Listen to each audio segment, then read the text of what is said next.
धर्म जो सिर्फ पहचान नहीं बल्कि एक व्यक्ति की सोच, कर्म और जीवन यात्रा का हिस्सा होता है। लेकिन जब यही धर्म किसी सार्वजनिक व्यक्ति के लिए सवालों का कारण बन जाए तो बहस केवल उस व्यक्ति तक सीमित नहीं रहती बल्कि पूरे समाज तक पहुंच जाती है। आज हम बात करेंगे ऐसी एक यात्रा की जहां आस्था, बदलाव, पहचान और सार्वजनिक आलोचना सब एक साथ खड़े नजर आते हैं। सोशल मीडिया पर एक्टिव, अपने विचारों को बेझिझक रखने वाली और हाल के दिनों में धर्म का रास्ता छोड़ने की बात कहकर चर्चा के केंद्र में रहने वाली हर्षा रिछारिया की वो हमारे साथ जुड़ चुकी हैं। सबसे पहले तो हर्षा, आपका बहुत स्वागत है न्यूज स्टेट उत्तर प्रदेश उत्तराखंड पर। बहुत बहुत धन्यवाद। हर्षा, देखिए, ये इंटरव्यू आपको जज करने के लिए बिल्कुल नहीं है, किसी जजमेंट के लिए नहीं है, बल्कि आपकी कहानी जानने के लिए है। तो सबसे पहले तो मेरा सवाल यही है, चूंकि सोशल मीडिया पर अभी सबसे बड़ा सवाल यह है कि हर्षा का परिचय क्या किया जाए, क्या कहकर किया जाए? एंकर हर्षा, सनातनी हर्षा, मॉडल हर्षा, क्या कहा जाए? अभी फिलहाल मौनी अमावस्या तक मैं सनातनी हर्षा ही हूं और वही मेरा परिचय है। हर्षा, जब आप महाकुंभ 2025 के बाद मशहूर हुई, जब आप महाकुंभ में आई, तब आपका क्या माइंडसेट था कि क्या आप लोगों को धर्म के लिए इन्फ्लुएंस करेंगी, उनके बीच में इस चीज का प्रचार करेंगी अपने धर्म को लेकर, और उसके बाद की तस्वीर कैसे बदली? वो पूरी कहानी क्या है? कौन सा वो टर्निंग पॉइंट था? देखिए, जब मैं महाकुंभ में आई या मैंने महाकुंभ में आने का विचार किया, तब तक मेरा ऐसा कोई मोटिव नहीं था। मेरा बस ये था कि मुझे पर्सनली अपनी लाइफ में धर्म के रास्ते पे चलना है। और जब मुझे मेरे गुरु का आदेश हुआ, गुरुजी का आदेश हुआ, जी,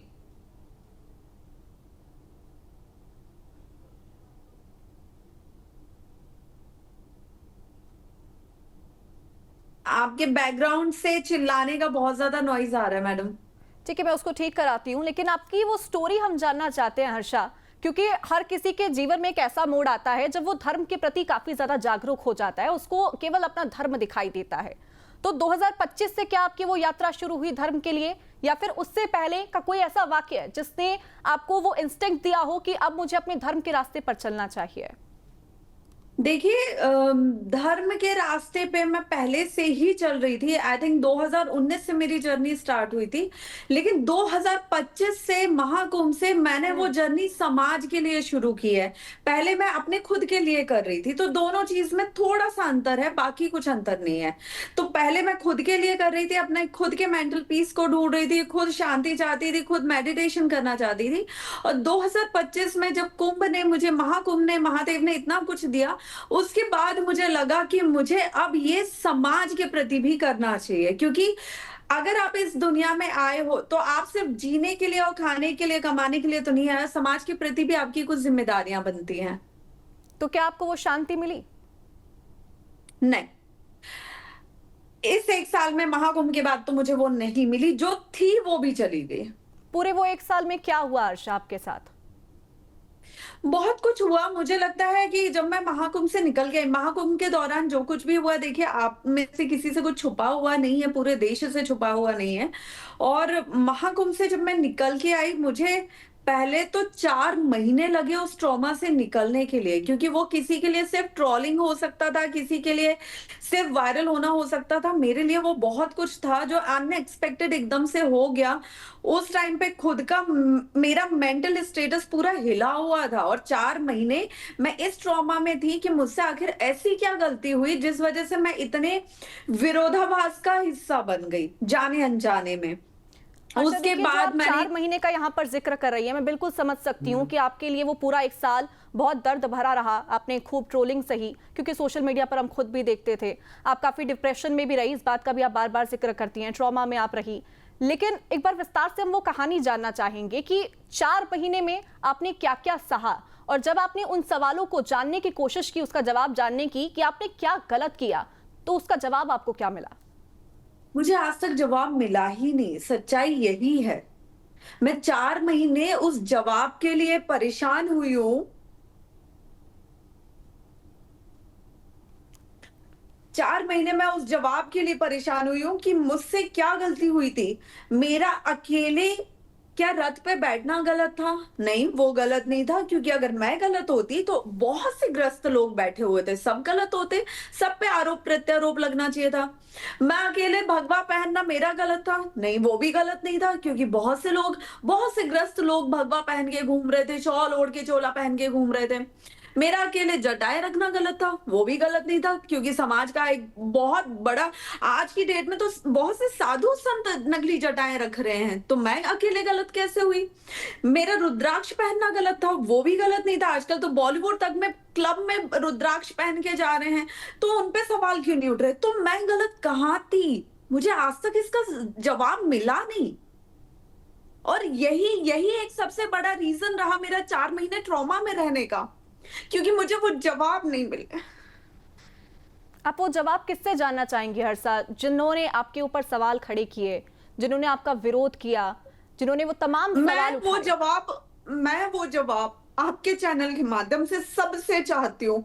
वो जिन्होंने विरोध किया, और वो जो विरोध के प्रति, विरोध सुनने के बाद भी, इतने अपशब्द सुनने के बाद भी मेरे साथ वो फिर भी चुप रहे, मैं उन सबसे जवाब चाहती हूँ कि जिस धर्म में बेटी नारी को पूजा जाता है, जिस धर्म में उसका अनादर करना भी पाप माना जाता है, उस धर्म में जब एक बेटी के साथ इतना कुछ हो रहा था, उसको इतना कुछ बोला जा रहा था, उस पे इतने आरोप प्रत्यारोप लग रहे थे, तब जो लोग विरोध नहीं कर रहे थे वो चुप क्यों थे? किस वजह से?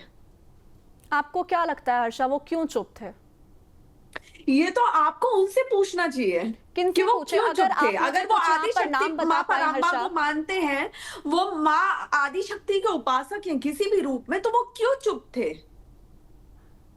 हर्षा, अगर आप मुझे कुछ यहाँ पर नाम बता पाएं तो हम लोग जरूर कोशिश करेंगे उनसे तमाम वो आपके सवाल करने की, जिन्होंने आपके ऊपर सवाल खड़े किए, जो आपके साथ थे लेकिन फिर भी चुप थे। देखिए, मेरे साथ आप आप एक बार विचार करके देखिए। मेरे ख्याल से तमाम मीडिया चैनल जो हमारे देश में है, वो एक बार इस बारे में सोच के देखें कि मेरे साथ कौन था।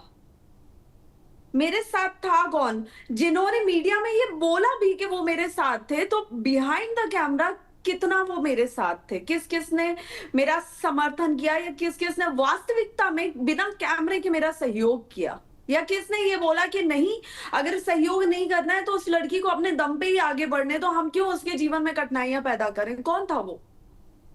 अच्छा हर्षा, मैं वर्तमान की बात से पहले थोड़ा इतिहास की तरफ जाना चाहूंगी। जब आप महाकुंभ में फेमस हुई, उससे पहले की हर्षा कैसी थी? क्या वो हर्षा जिसने एक साल में इतना ट्रॉमा सहा, वो हर्षा जो अभी मैं खुद देख रही हूँ, आपके वो चेहरे पर तमाम वो तस्वीर देखने को मिल रही है, आप उदास नजर आ रही हैं। क्या वो हर्षा पहले भी उदास रहती थी या फिर खुश रहती थी, लोगों को खुश रखती थी? कौन थी वो हर्षा? जिस वक्त मैं एंकरिंग करती थी, आई एम रियली सॉरी। नहीं नहीं, बिल्कुल, देखिए मैं आपका दर्द यहाँ पर समझ पा रही हूँ, और मेरा मकसद आपको रुलाना बिल्कुल नहीं है, मुझे बिल्कुल अच्छा नहीं लग रहा है। और मैं आपसे एक बात जरूर कहूंगी हर्षा, आप बहुत स्ट्रांग है। आपने लोगों के बीच में एक मैसेज पहुंचाया है अपने धर्म के प्रति, और शायद जो आपको फॉलो करते हैं उनको भी बहुत दुख हो रहा होगा कि आपने ये फैसला लिया अपने धर्म की राह को छोड़ने का। लेकिन उन लोगों तक ये मैसेज जरूर हम पहुंचाना चाहेंगे, उस हर्षा की तस्वीर भी हम दिखाना चाहेंगे जो महाकुंभ में फेमस होने से पहले थी। आखिरकार वो हर्षा कौन थी, कैसी थी वो हर्षा? मैं जब एंकरिंग करती थी, मैं बहुत चुलबुले स्वभाव की रही हूँ हमेशा से। बहुत हंसी मजाक करना, सीरियस मोड पे ना रहना, रोना धोना नहीं, हमेशा हर माहौल में बस मजाक करते रहना, खुद हंसना, उससे ज्यादा ये देखना कि सामने वाला मेरी बातों से हंसे। क्योंकि मैं एंकरिंग के प्रोफेशन में लाइव स्टेज शोज में रही हूँ, तो मुझे अच्छा लगता था लोगों को हंसाना, लोगों के बीच हंसी मजाक करना और खुद हंसते रहना। क्योंकि शायद मुझे मेरी स्माइल से बहुत प्यार है, मुझे दूसरों का नहीं पता, मुझे मेरी स्माइल से बहुत प्यार है। तो वो सुकून, वो चुलबुलापन, वो हंसी मैंने खुद की 1 साल में खोई है। तो क्या आप अपने चुलबुलेपन को बहुत ज्यादा मिस करती हैं जब आप अकेले बैठती हैं हर्षा, और जब आप खुद को याद करती हैं कि मैं पहले कैसी थी और अब इस 1 साल में, खास तौर पर जिस 4 महीने का आप जिक्र कर रही हैं, उस 4 महीने में आप कैसी हो गई? बिल्कुल, कहीं ना कहीं मैंने खुद को खोया है। इस 1 साल में मैंने खुद को खोया है। अभी कुछ समय पहले की ही बात है, कुछ दिनों पहले की, जब मैं मेरे किसी मित्र से मेरी बात हो रही थी, तब उन्होंने एक चीज़ बोली कि इससे पहले जब हम कभी तुमसे मिलते थे, हम्म। तो कभी तुम्हें इतने चिड़चिड़े स्वभाव में, इतने गुस्से में, कभी इतने टेंशन में देखा नहीं है जो तुम आज हो गई हो। आज तुम बात भी करती हो तो तुम ज़रा-सी बात में गुस्सा हो जाती हो, ये तुम्हारा नेचर कभी नहीं रहा है। तब मैं सोच में पड़ गई कि वास्तविकता में मैंने खुद का अस्तित्व खो रही हूँ यहाँ रह के, और क्या मैं यही पाने के लिए यहाँ पे आई थी?